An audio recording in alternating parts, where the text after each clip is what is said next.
of the sun and west of the moon.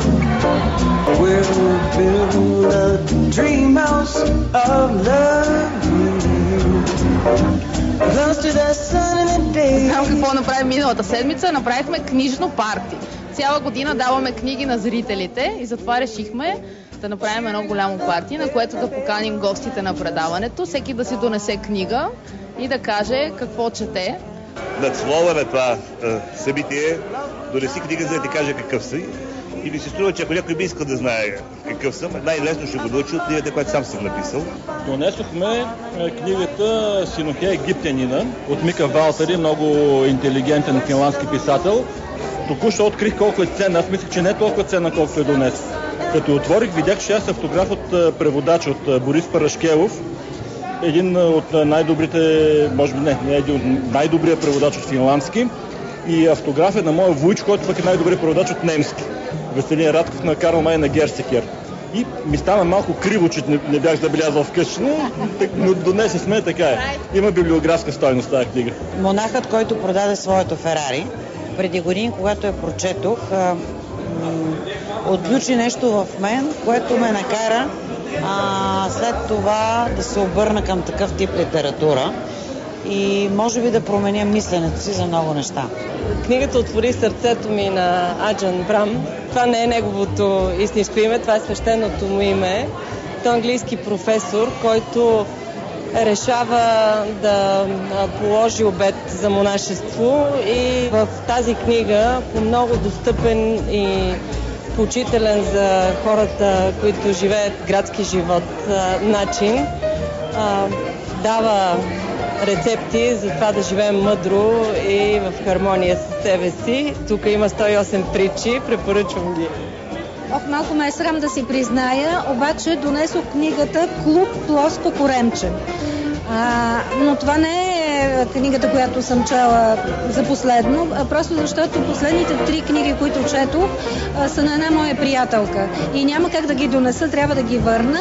И затова тази, която на мене ми беше подарена, и аз съм я прегледала и вътре има страшно ценни съвети, Кейт Адамс. Ценни съвети за един така по-здравословен начин на живот. Донесох книгата на Стефан Бочев "Автопортретът". Това е един български дипломат от 30-те години, който се връща след края на войната в България. Това, което му се случва на него, на семейството му, никак не е приятно. Но това, което показва тази книга е, че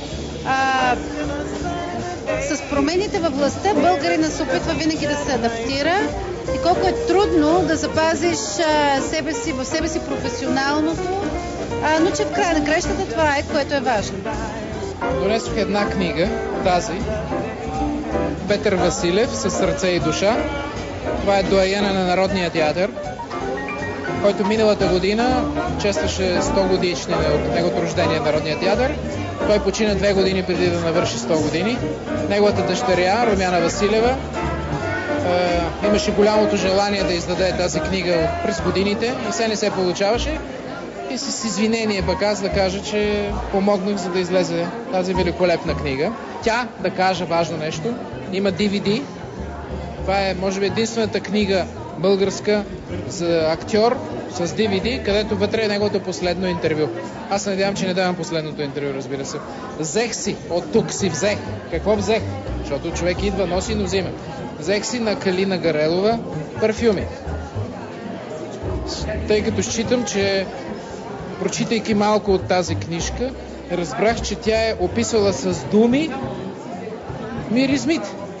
Аз съм донесла тази книга The Book of Faces на Саксия Пинтелон.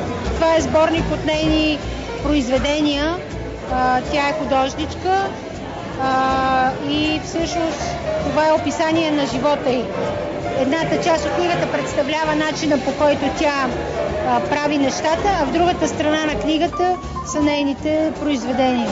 И е много хубаво нещо, защото тя е белгийка, много интересен поглед има към нещата и към хората и по много специфичен начин отразява техните характери. За моя огромна изненада, хората си донесоха книги, бяха вложили в някакъв смисъл в донасянето на книги и нали, както беше идеята, после си избраха други и си тръгнаха с други книги, но така или иначе интересът към темата се оказа много добър.